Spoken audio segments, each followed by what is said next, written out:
It was a DSA plan taken up by Jimmy Dore that I learned about from watching Sam Cedar's show, and Sam Cedar said it was a good idea. And knowing that they don't care for each other very much, I was like, that's literally what my brain said. I went on Rising the next day to talk about it. Crystal was like, I like it. And then everything went to hell. And so I decided to write about it, to say, let me write an article that is separate and apart from Jimmy Dore. Someone can just read the argument in this article, separate and apart from any personality that any given person might not like. And it felt like folks were willfully not engaging with that, and instead making character assessments.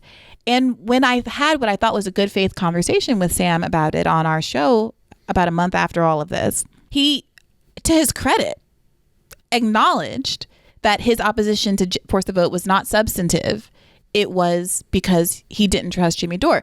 So whatever you think about Jimmy Dore and whatever you think about MPP, I would hope that we would still be able to have a conversation, even if you think people are acting in bad faith. Because honestly, the response from AOC, I would argue, similarly was in bad faith. Now, I'm not saying, I don't intend that as a character attack. Things are going on behind closed doors. I have no idea what's going on with any of them, which is something else we should talk about what happens when we do have access to those people and what we should be trying to get out of them. But to me, there was no difference really in saying, well, maybe AOC's a bad actor, maybe Jimmy's a bad actor. I don't care because I can't prove any of that, and I don't want to be bogged down in some conversation about what someone's motives are. All I know is this is an argument, and I like this argument. Right. And to kind of put a bow on what I was saying earlier about how the approach failed, because I started seeing this effort to say that the people who disagreed, and you weren't doing this, but the effort that people who disagreed are corrupt and they're sellouts and they're this and that. That's why I then dug in to say, no, here's the argument. And I kept thinking, like, I will explain this in a way that people won't necessarily agree with who are on the other side, but they will see, okay, there's a rationale to this. Mm-hmm. There's a rationale here. I don't necessarily think that losing by this amount is a bad thing and we should still do it, but I understand that they have the same goals, but they don't agree with this particular tactic. Mm-hmm. And I kept thinking that if I could just spell it out in the right way, that people... Well, look, okay, so Brian, one of the things that really tripped me up was at a certain point I was like, look, people were saying, okay, but a floor vote is just performative. Floor vote is performative. And my point, we had just interviewed Ralph Nader, who was talking about how important performative theater is to politics. And I was like, well, yes, but that's not an indictment. But let's just, for the sake of argument, put that to the side. Thanks largely to David Sirota, here are all of these other asks. Getting rid of Richie Neal as head of the Ways and Means Committee. Getting rid of PAYGO in its entirety. That could have been demand, and all these committee appointments that now in hindsight we know didn't happen. Right? Katie Porter doesn't get a very important position on the Financial Services Committee. Everybody basically got exactly what they had gotten the year before. AOC did not she got hammered in her attempt to get Energy and Commerce. And this is where we ended up, to me, that was validation of the fact that regardless of what the ask was, I think some people were missing the point that force the vote is all about using your leverage to get something, right, and not about the merits of a particular strategy, which we as a left community could have been debating instead of just clobbering each other over the head about who loves AOC more.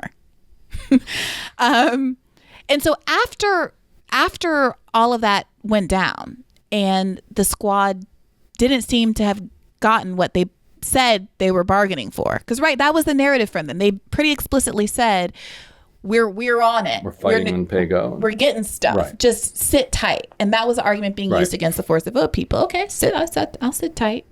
All right, you let us know what you get. But let's tell the story from 2 years ago too. What's the story from 2 years ago? So where they failed then too.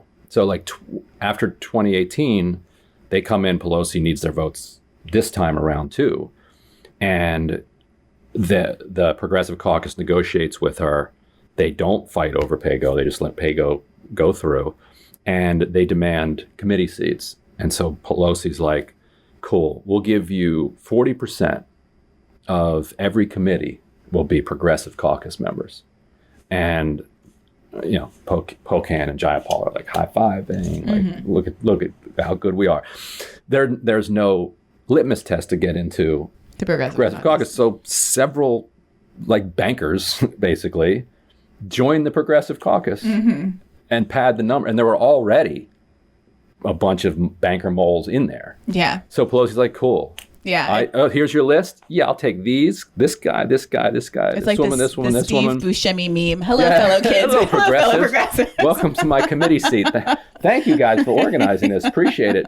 And then the rules package vote comes to the floor. And actually here at the Intercept, you were with us at this point, I think, right? So I get wind that PAYGO is in there. And we break that news. Like Democrats just took over in this huge wave, and they're going to put PAYGO into the rules package. It used to be cut go, which said that if the Republicans had cut go, if you do any additional spending, you have to cut spending elsewhere. The difference is you can't raise taxes because, of course, Republicans don't like to raise. So in Pelosi's mind, she's being more moderate, moving it from cut go to PAYGO. And so we report that, and then immediately Ro Khanna and AOC are like, we're voting against this rules package. This is an outrage. And this is a huge then humiliation for Pelosi, and they stop the vote, and it creates a meeting between Jayapal and Pelosi where Pelosi's like, and this is to your point, this is where your leverage is. Pelosi's like, what do you guys need? Like, I need your votes for this rules package because you can't keep your people in line. And Jayapal's like, how about hearings for Medicare for all? So, and Jayapal was frustrated at AOC and at Ro Khanna, and they're all hating each other. And why were they why were the progressives frustrated? Because Jayapal felt like she was being shown up by Khanna and AOC. She's like, I thought we had a deal. We had a deal. Like, I agreed to the rules package. What's going on there? But because of what they did, Jayapal got her Medicare for all hearings. By them misbehaving and pissing off Jayapal, Jayapal actually benefited. So that is a useful example, which really begs the question. And that's why 2 years later, PAYGO was the focus, because that had been the drama. Okay, so here's where, when it comes to you, particularly Ryan, and some of the frustrations that some folks on the left have with you, it's because to many of us, when they did not actually secure an end to PAYGO, it was validation of the fact that they should have actually used leverage instead of doing whatever they were doing behind the scenes. They should have actually held up the vote for Nancy Pelosi as Speaker of the House until they got some concrete, full-blown get rid of PAYGO. And at the time, you were, I don't know if you actually wrote a story, if it was just tweeting about it, but your tweets about how they had actually secured a win in getting rid of PAYGO because they got PAYGO exemptions that applied to bills pertaining to the environment and healthcare, public coronavirus, public health and climate, right, which are relevant. Which I would argue you could drive a truck through. Sure, but I would also argue that the $15 minimum wage clearly is within the parameters for reconciliation, and that's what many people thought until the corporatists in the Democratic Party decide what they want to do with it. And so it's subject to the same kinds of interpretations, right? So true, but the budget chairman was a Medicare for all supporter, and sure, there was but behind this, anyway. Even Pramila Jayapal, we're now learning, who I would have up until this moment considered to be a real progressive ally. I don't mean to cast aspersions, but we now have reporting that she was the one that was arguing to take $15 minimum wage, to drop the fight for 15, and she was corralling all of the rest of the progressives not to fight on that issue. She was saying, don't hold up the House bill to fight over 15. Yeah. So, I mean, there are all kinds of pressures operating on different people that are separate and apart from who they are deep inside and what they want secretly in their heart and all of that. I can't deal with that. That's between them and whatever they believe in. All I know is how they're behaving. And at the time, Ryan, the fact that you were driving that point home so hard and really advocating for, the idea that they had truly won something that was super relevant and consequential, seemed like it was, in the terms of the internet, carrying water for these squad members to whom the rest of us perceived as having pretty obviously lost an important fight that they could have won. Right. And so, and I see why people would see that, and particularly because it's PAYGO, and people who are not part of Congress are like, it's PAYGO, and it's still, and people who are like, well, it's still in the statute. So actually, like, okay, it changes a significant amount of how bills move around in the House, but it's not the biggest deal in the world. And people weren't versed in like the fight that had happened 2 years ago. But that to me, that it's interesting, but it's not consequential. Like before I jumped in, this I think was the first time I probably engaged directly with you on this issue, and before I did so, I wanted to make sure because you know me. Maybe you're right. I don't know. You obviously have so much more experience than I do. So I DM'd one of my other go-tos when I'm not talking to you, David Dayen, and because I had seen that you two had an exchange where he responded to you and was like, this isn't it. It's not so. He didn't think that was so great. Right. And I was like, what? my spidey senses were like, okay, David, like, can you explain to me, like, is this actually consequential or not? Because it seems like you don't think it is. And he explained to me that, and I'm sorry if I don't get this exactly right, but that there was a kind of like gentleman's agreement, for lack of a better word, that already you get a PAYGO waiver for these kinds of things anyway.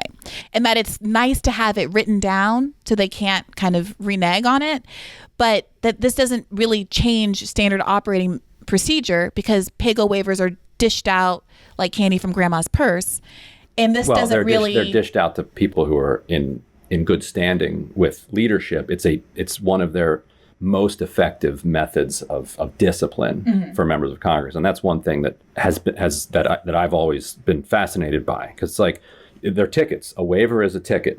You have a bill, and if you're a member of Congress, that's what you do. You do bills, and if you want your bill to get one of those tickets, that ticket is held by Pelosi. So you got to go to Pelosi and get the ticket. That means you piss off Pelosi, she doesn't have to give you a ticket. So by putting it actually in the rules, it devolves power down a little bit to rank and file members who can then introduce a bill, and it can move through a committee hearing, and it can, it can't get to the floor without Hoyer's permission, but it can move through committee, which is a big deal for these legislators to say. And because once it gets through committee, the way that legislation gets passed nowadays is not by going, subcommittee, committee, floor, Senate, signed by the White House. It goes through committee, and then it goes into this basket where when there's a must-pass giant piece of legislation, they'll go in and say, what do we have that's politically advantageous to us right now that's passed committee? Oh, this. But if you don't have a ticket, you can't ride through the committee. And so it did shift power. So I disagree with Dan on the value of actually getting it in, because also once it's in, now the blue dogs, let's say in some fantasy land that Democrats hold on to the House next time, the blue dogs are going to be fighting hard to take it out and to put PAYGO back in. They're already freaking out about the deficit. So at least that's drawing their fire, and they're not fighting on other things. I'm going to disagree with you, but let's just say for the sake of argument, even if I did agree with you, that is an argument. The relevance of PAYGO is an argument for withholding a vote for Nancy Pelosi until she eliminates PAYGO altogether and is not having to deal with these chits. I think they could. I think it's not as strong as getting rid of it completely. Right. So here's the thing. You could have asked for a birthday cake with chocolate sprinkles. I don't care what the ask is. Obviously, that shouldn't be the ask. But the point was, there are things in Nancy Pelosi's purview. She can't make Joe Biden put Medicare for all on his agenda. She can't make him cancel student debt. I mean, there are things, she has a certain amount of influence. I don't mean to completely let her off the hook, but there are some things that are directly within her purview, like granting hearings and assigning these committee appointments.